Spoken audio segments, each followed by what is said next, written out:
Wbng TV. This is an Action News special edition. Moving forward, recovery and resilience. There are those who remain displaced even a year after flooding, but the cost and time to rebuild is worth it to them. Yeah, our Lindsay Nielsen speaks with two homeowners in Johnson City and takes us on their journey of rebuilding their homes and rebuilding their lives. A year after the 2011 flood, some in Johnson City are still living in FEMA trailers. One thing that has kept them going, moving back into their homes. Redid the whole floor, restructured the floor, insulated, put up sheetrock, plastered all the walls, painted. All the plumbing and the electrical work I've done. Now we've got to trim it out and put the doors in. This is what King's home looked like back in March. This is what it looks like now, nearly 6 months later. Next on the list, building new cabinets and replacing appliances and furniture. Flood insurance has helped pay for around 90% of the cost, a figure King estimates to be about $80,000. That's tens of thousands of dollars worth of repairs that were covered for a $314 policy. And that's what I wish the people would understand. I think in my neighborhood there might be 30 homes. To my knowledge, there's only 3 homes that had flood insurance. King will no longer store anything in his basement, and items in his tool shed will be placed on transportable units. I feel good now. Compared to then, I feel like there's an end.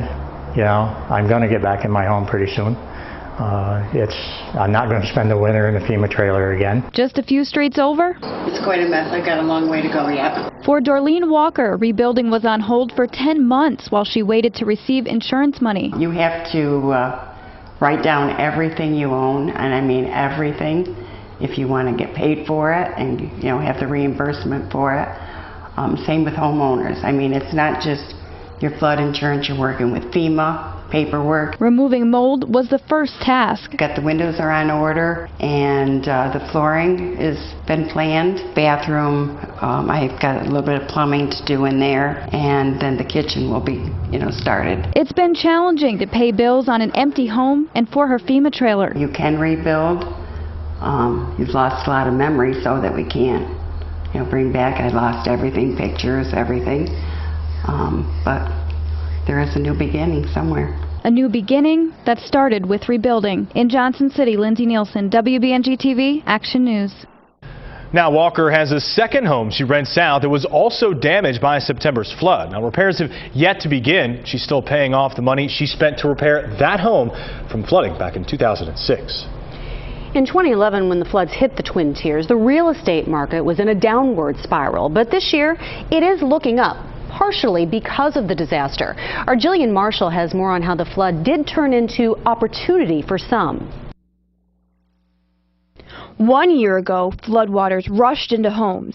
Many of those houses soon ended up on the market. In the last 12 months, we sold 87 homes under $30,000.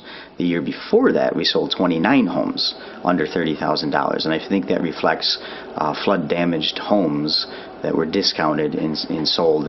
According to Broome County, the flood damaged more than 7,000 homes and left some neighborhoods deserted. Local investors like James Galusha are up to the challenge to restore empty, damaged houses. Some people look at them as houses, I look at them as homes. Galusha bought 6 houses on 3rd and 2nd Street here in Vestal that were all severely damaged. This is the water line from September 2011. It's about 5.5 foot on the main floor. When reconstructing properties, Galusha says future flooding precautions are a high priority. Moving all the appliances upstairs, all the utilities that can go upstairs will be upstairs, excluding the furnace and hot water tank. All electrical is going through the attic. Across the Susquehanna River in the town of Union, investor Tara Pittarelli is also keeping floodwater in mind. Yes, we did use different materials, PEX tubing, plumbing. She is currently renting out 2 renovated houses. No problem getting people in because essentially the insides are like a brand new home. If they're willing to take the liability still being a floodplain, then they're getting a good deal. But there are many homes that have been foreclosed on by banks, condemned, and already knocked down. There's still homes on the FEMA list, and depending on the where they are on that list and their negotiations with FEMA, certain homes are still waiting to be purchased. Damaged homes are waiting for a buyout or waiting for a new owner. In Vestal, Jillian Marshall, WBNG TV, Action News. On average, homes are taking about 6 months to finish renovations. Building up a business can be a challenge in and of itself, but doing so after back-to-back disasters, well, that takes grit and moxie. Action News reporter Brandy Devine reached out to some surviving businesses and their struggle to fight back.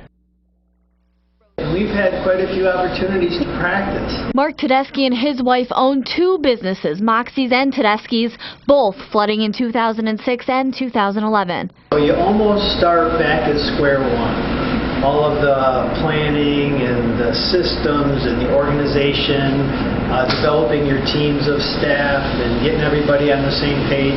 All those challenges are really what you're faced with. After 2006, the Tedeschis never thought they'd see another. It was the 500-year flood in 06, so, I mean, it's not going to happen again, right? The realization that it was happening again came as Mark and his wife watched the weather warnings. They rushed to remove as much as they could from both restaurants, but both were destroyed. It knocks the wind out of you at first. But the good thing was we knew exactly what work was ahead of us because we had done it before. Looking back a year now, it's really amazing how much you can accomplish in a year's time. Business is back up and running in their original locations with a new design. However, some businesses are still working to rebuild and repair. Beth Johnson and her husband bought the Parkview restaurant in Wbng in July of 2011. Just 2 months later, their dream building became more of a headache. A big project became a gigantic project. We have big hopes that we can bring the hotel rooms back to life. I think it's a great building. Still filled with hope, Beth recalls days after the flooding. It filled the entire basement. It came up to the first floor of the restaurant, the kitchen, the pub area. The walls all had to be torn out. All the flooring, 5 layers of flooring. The Parkview has cut a majority of the power from the 2nd and 3rd floors, waiting for finances to pick up. We're just going to dig in. We're just going to leave no rock unturned. An attitude business owners say even a year later is necessary to push forward. Brandy Devine, WBNG TV, Action News. The Parkview restaurant plans to finish the remodeling, including renovations to upstairs hotel rooms, in the next 5 years. Now, both businesses say they don't even want to think about another flood. No. Next, Haley Burton takes us on an exclusive tour of Amphenol in Sydney and looks at its rebuilding plan. Plus, what will happen with the former BAE building in Union.